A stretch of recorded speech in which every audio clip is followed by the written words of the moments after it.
Assalamualaikum warahmatullahi wabarakatuh. Buat anak-anak yang non-muslim, tentunya saya ucapkan selamat pagi dan salam sejahtera untuk kita semua. Halo anak-anak, apa kabar? Tentunya hari ini baik-baik saja kan?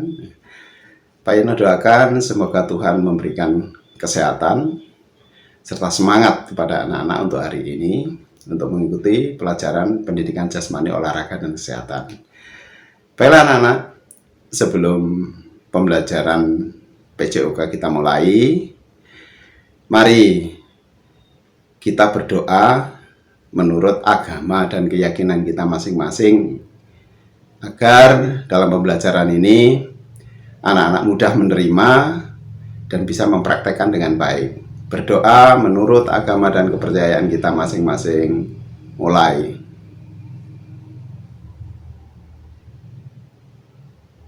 Doa selesai. Baiklah anak-anak sekalian, kita sekarang sampai ke tujuan pembelajaran hari ini. Anak-anak, hari ini kita sampai ke pembelajaran permainan bola kecil, yaitu permainan bola kasti.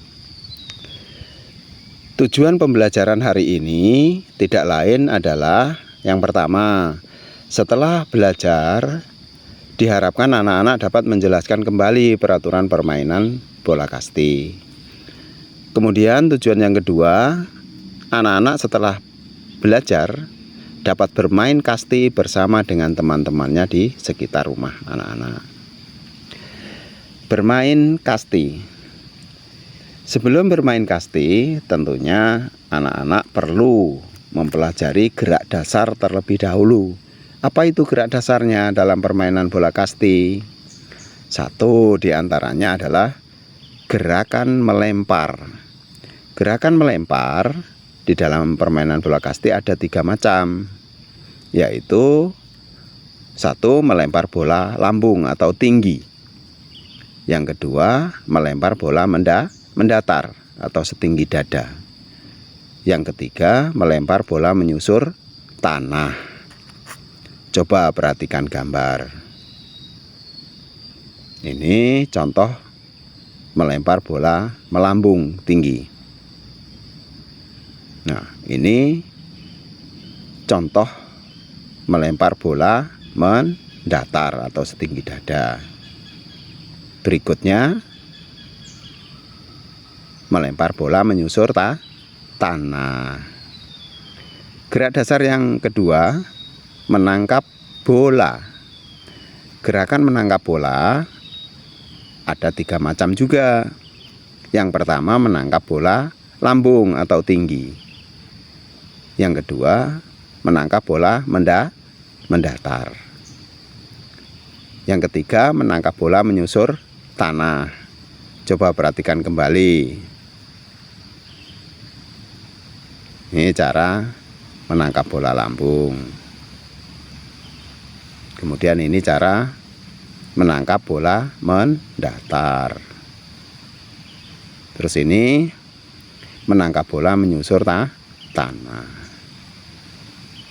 Kita sampai ke gerak dasar yang ketiga, yaitu gerakan memukul bola.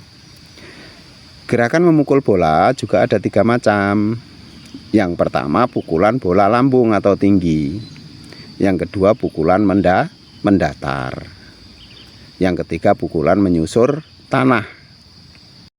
Berikutnya anak-anak sekalian, bermain kasti dengan peraturan yang dimodifikasi dengan tujuan agar anak-anak bisa menyesuaikan dengan kondisi di tempat anak-anak. Nah, sebelum bermain kasti anak-anak, tentunya anak-anak juga perlu tahu peraturan permainan bola kasti, sehingga nanti apabila terjadi permasalahan saat bermain tidak terjadi klaim atau gontok-gontokan dengan regu lawan. Peraturan permainan bola kasti yang pertama, yaitu lemparan sah. Lemparan sah adalah lemparan yang langsung mengenai lawan tanpa memantul terlebih dahulu ke tanah atau benda lain. Yang kedua, lemparan tidak sah. Lemparan tidak sah yaitu lemparan yang tidak mengenai langsung pemain, akan tetapi memantul terlebih dahulu ke tanah atau mengenai benda lain terlebih dahulu. Kemudian berikutnya, lemparan yang mengenai kepala itu juga tidak sah. Yang berikutnya, lemparan yang mengenai telapak kaki itu juga tidak sah, anak-anak. Kemudian lemparan yang dilakukan sambil berlari atau mengejar lawan sambil membawa bola itu juga tidak sah. Maka anak-anak perhatikan. Nah, kemudian peraturan berikutnya, pertukaran pemain. Pertukaran pemain itu ada dua macam atau dua jenis. Yang pertama pertukaran bebas, yang kedua pertukaran tidak bebas.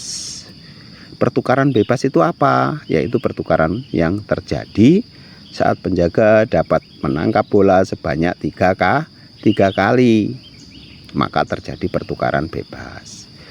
Pertukaran tidak bebas yaitu pertukaran terjadi saat pemain pemukul kena lempar saat melakukan lari baik menuju tiang hinggap maupun menuju ruang bebas.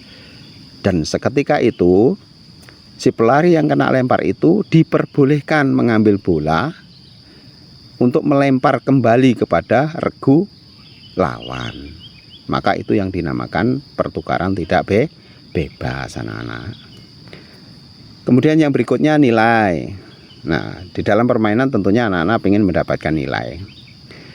Nilai itu diperoleh, yang pertama, regu pemukul dapat memukul dengan benar atau mengenai bola dan bola jatuh di dalam lapangan permainan. Kemudian dia tidak langsung pulang, tapi hinggap terlebih dahulu di tiang hinggap 1 atau tiang hinggap 2 dan menunggu pukulan temannya baru ia kembali ke ruang bebas. Maka ia mendapatkan nilai 1 dengan catatan dia tidak membuat mati atau kena lempar. Yang kedua, regu pemukul dapat memukul bola dengan benar dan bola jatuh di dalam lapangan permainan. Kemudian dia lari sampai ke tiang hinggap 2 dan kembali ke ruang bebas dengan pukulannya sendiri tanpa mati, maka dinyatakan PP. Dia mendapatkan nilai 2. Kemudian berikutnya, tim penjaga dapat menangkap bola yang dipukul regu pemukul, maka ia mendapatkan nilai 1 setiap 1 kali tangkapan. Jadi tim penjaga juga bisa mendapatkan nilai, anak-anak. Baik, bermain kasti. Sebelum bermain kasti, tentu anak-anak harus tahu apa saja yang digunakan atau alat apa saja yang harus digunakan, yang disebut sarana prasarana.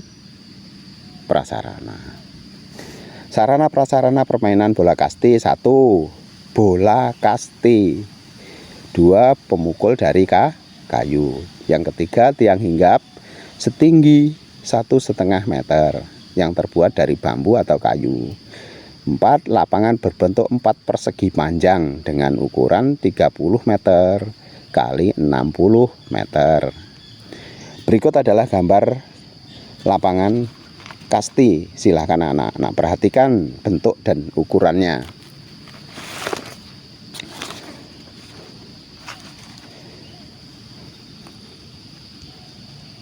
Baik, sudah diperhatikan. Berikutnya anak-anak, permainan kasti dimainkan oleh 2 regu. Karena olahraga kasti termasuk olahraga pertandingan, maka harus dimainkan oleh 2 regu atau tim. Masing-masing tim ditentukan urutan nomor urut setiap pemain guna untuk menentukan saat memukul.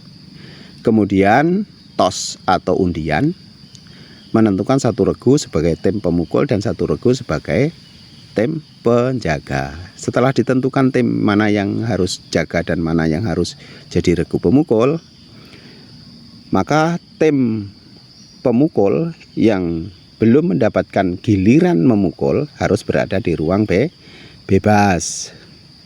Pelambung dilakukan oleh tim penjaga, begitu pula penjaga belakang dilakukan oleh tim penjaga. Lama permainan ditentukan oleh inning. Apa itu inning? Inning adalah pertukaran pemain dari regu jaga ke regu pemukul dan dari regu pemukul ke regu jaga. Misalnya nih, sama-sama pernah jadi regu pemukul sebanyak 1 kali dan pernah jadi regu penjaga sebanyak 1 kali, maka itu yang disebut 1 inning. Kemudian terakhir penentuan pemenang.